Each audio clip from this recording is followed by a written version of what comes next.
Greetings and welcome to the fourth in the Mendez Soho series of occasional salons featuring artists, collectors, friends, and interesting people. I launched the Mendez Soho in 2013 as a website only to memorialize my late husband's artistic legacy. In 2015, I expanded the platform to embrace the salon concept in memory of the many art gatherings and charity events that Louis and I hosted here and elsewhere over the years. Now it is my distinct pleasure to introduce today's guest of honor, Sarah Garden Armstrong. She will be talking about her recent site-specific commissions, the elaborate planning and construction processes involved in creating these monumental installations, and her vision of transforming scientific concepts into art. Without further ado, please welcome Sarah Garden Armstrong. Thank you. Thanks so much. It's really fun to be here and talking. I'll just say before I go much further is you'll hear just a little bit of a Southern accent, but that I'm from Alabama. I moved up here in 1982, so it just stayed with me. My work ranges from atrium commissions, drawings, paintings, to small artist books. So it focuses on changing organic systems. This last year, I was selected to participate in the CALL project, and what that means is creating a living legacy. And I was selected from Space 111, sort of a really wonderful organization in Alabama, and it is funded and sponsored by the Joan Mitchell Foundation here. And artists come into your studio, archive your work, and it's really, what is amazing is you're looking at this whole body of work. And it has made me think about, as we look at our artwork and we think what we're doing at this moment is like the most important piece. It is going to be the best thing I ever did. I'm not so sure. Maybe it's that whole range of work of the looking back and forwards, and maybe it's the essence of the body of work. So I have been able to appreciate this in, I think, a different way because of this, doing this CALL project. But today I'm talking about these two recent atrium commissions, Sentient Matrix and Desire Aspire, Tend to Breathe. And I will start with this one over here. It was a commission by United Therapeutics Corporation in Silver Springs, Maryland. And it is a biotech company, and it focuses in on unmet pulmonary diseases that are very life-threatening. And so this was for their home office, their opening of this very expansive building, and they wanted the commission to be a related bronchi lungs, and that was the commission I was given to do with this. And so I'm going to start, it's this piece right here. And so with beginning, before I go with that, I just want to say, it was in 2012 that this piece was installed, and it was probably one of my hardest pieces. Actually, both of these have been pretty difficult. And I've dealt with breathing for a very long time, but this piece was to breathe continuously every day from 7 a.m. to 12 p.m., and that is a wear and tear on. It had to be fireproof, it had to be permanent, and all of my previous installations, that was never a factor. So that was somewhat, and I also had to give the company a warranty. I have never given a warranty on a piece of artwork before, and they wanted 5 years. We finally got down to 2 years and in this discussion. But when I was there in November, it looked like it had just been installed. So I felt really great. That was, because, you know, again, it's very difficult to test a piece of work. How is it going to last when you have never done that before? You don't know what it is, okay? What did you have to warranty? I had to warranty that this piece would breathe and it would be in the shape that I installed it. And if not, I would come and repair it and make it exactly like it was before. So that was for me scary. But, but okay, so let's go back to the sort of the piece and begin talking about that. I always work with a model first, not with materials. I have to sort of discover and what is it I'm trying to do. I have to also think about what's the space like.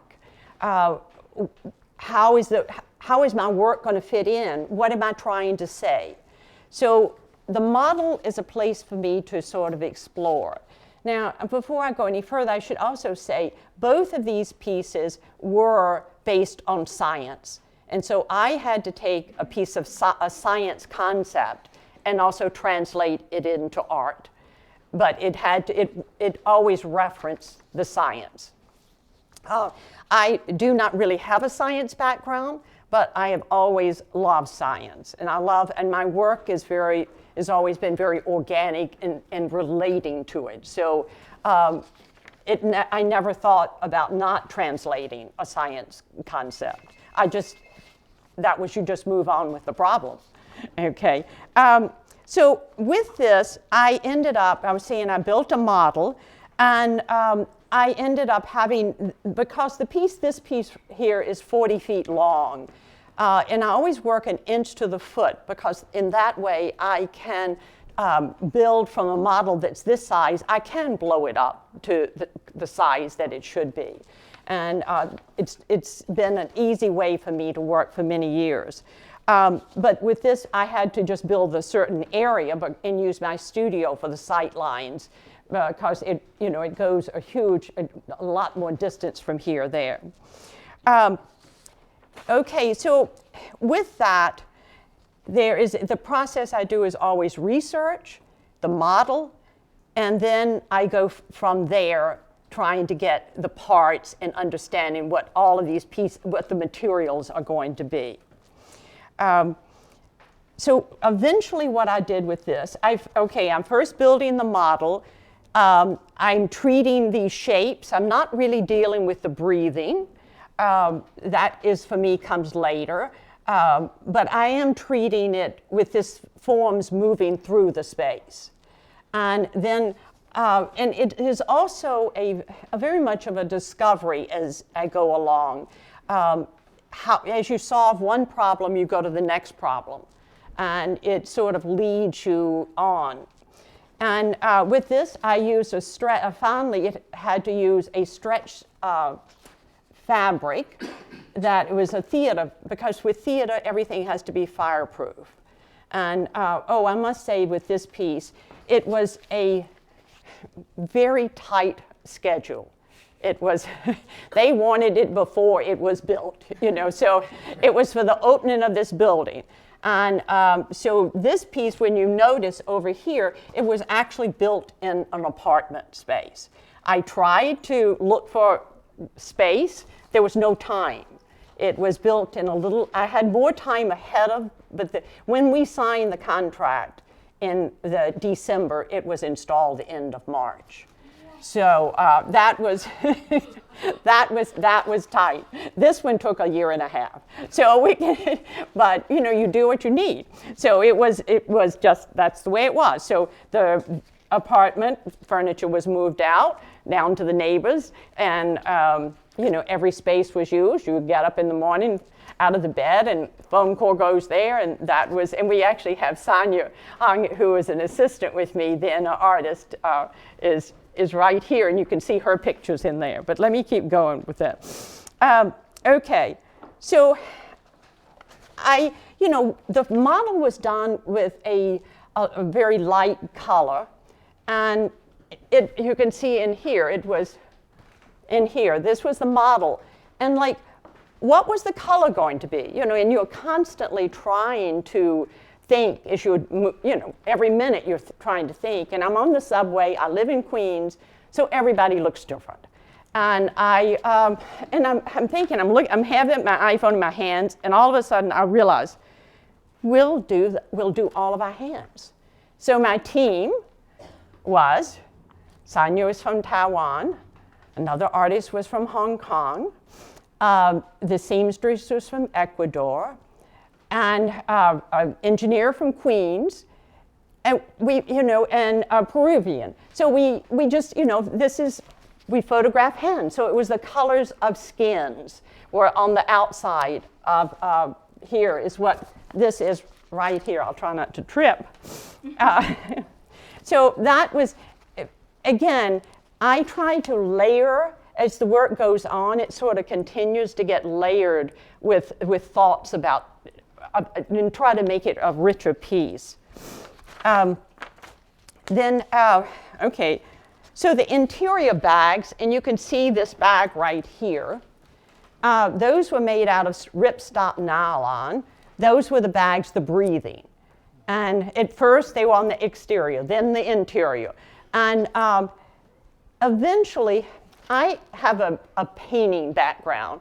I've never been able to stay flat, but I realized with a lot of my sculpture, it is drawing in space. And so this piece and this, but this one for me became the lines of the stainless steel exterior with the lines of the hoses, with the lines of the bag, became very much of a drawing, a breathing drawing in space. And with that. And so afterwards, if it's okay, I'd love to answer any questions about process, but we'll sort of move on to the next piece. Okay, this is Sentient Matrix, and this was commissioned by the National Multiple Sclerosis Society, Alabama, Mississippi chapter. And they honored Mr. Miller Gorey with this piece. And he selected the artist, and he also selected what it was going to be about. And he wanted something about multiple sclerosis. And so this was the first time in the long series that someone had asked for that, for the sculpture or the art to relate. And I had to learn about multiple sclerosis. It was at first, my studio looked like a science lab. I had a wonderful doctor, Dr. Tara DeSivero, who dealt with research on multiple sclerosis, and she was this amazing person with helping me to understand. But I went on and on and on, and eventually I realized I had to stop. This was an art project, an art piece, and I had to sort of back up and think, now what are the essences that I have to talk about? And what is that going to be about? And so eventually what I did was that I dealt with the things that I felt were essential here. The neurons, the movement of light, which was going to indicate the nerve impulse moving. And these represent a sort of glia cells. Those are the ones that are wrapping the myelin. And for me, that became the linear drawing in space that was holding it. And I think I said, this is an abstraction of a brain with a sort of root spine sort of feeding it coming in. And I made a model for this. And again, it was a model without materials. So this was harder because how was this going to be built? All right, and the model was approved and accepted, and because usually with a commission, you have to show something along the way that is, this is what I'm doing. Then I took several months of working with materials. And so I'll just tell you a few things, but I knew I had to have light light was essential with this piece. I had never dealt with light moving through a piece before, but I had to. So I started with theater people and trying to think about lighting there, and it went endlessly talking and interviewing and talking to people. I finally got down to tech. So then I started studying LEDs, and I organized that, and I was tremendously lost, and beyond lost. And then I finally there was a company here in town here, and there was no people to talk to. You couldn't pick up the phone and speak to you, only did the internet. But I realized they had a bulletin board. And so I put on the bulletin board, I put the model and sort of what I had shown the people before to get the model approved. And I, asked to have anyone to help. Bob, Bedicio, right back there, answered me very quickly. And he came out, we talked about everything. It was like, heaven thing. And then we started all of our problems that we were going to have to tackle. But they were tackable by, at that point in time. And you can see, so everything, with this piece, the LEDs, it's all coded and programmed and tried many different controllers and we did it. I built this one in Birmingham. And so space was a much better, but Bob was in New York, so we had many conversations over the phone with, now what is it I'm supposed to do now? but it worked, okay. Some of the next things that were really difficult, what were these neurons to be out of? And eventually what I came up with after a lot of experimentation is paper fiber. I've worked with paper for many years, but I don't know why. It took a long time to get around to it. And so they are sprayed abaca paper. And over here in the model, you'll see sometime when you come up here, the forms of where they were sprayed. Abaca is a banana leaf plant, and it also has a kozo fiber in it that for me was just sort of a kozo is a mulberry bark, and it is a long, thin fiber, and it represents the systems, the blood systems and all of that, the organicness, and in that. Then the next thing which was so difficult was the glia cells. In the model here, that's the glue gun. It's hard to go, how do you go from a glue gun to something translucent and very organic? And eventually what I did there was I used gel medium, and gel medium is what binds acrylic paint. And so it is layers and layers and layers and layers of gel medium on glass. And then after that, it has also the kozo fiber because it gives it a fiber. And then it has a aluminum gessoed wire in there. And then that was then eventually wrapped around stainless steel tubing structures that these glia cells formed out. And you can see all of that in there. But so there's something else that with it, let's see, I sort of have to get where I am. There's some other things about that happen with a piece, with doing work like this, is that you have a team of associates, and they become very important because everyone is part and everyone does something and everyone gives something. And so there are lots of people in both of these that are really just essential people to the work. And so you'll have to check those people out too, but it's a wonderful part of it. Now, a little bit more about this one piece, this sentient matrix, is that installing it, because of the electronics, the connections all had to be just right. Here, this piece, if it were moved 3 inches or a foot another direction, that was okay, but not with this piece. So in the hanging was wires were hung from the ceiling, and so that everything it had to really fit and connect with that. So it wasn't one of those easier pieces to install. There's a little video over here on that shelf, and it's about installing and the finished piece. Because another thing, the light moving through is one of the major things in this piece of sculpture.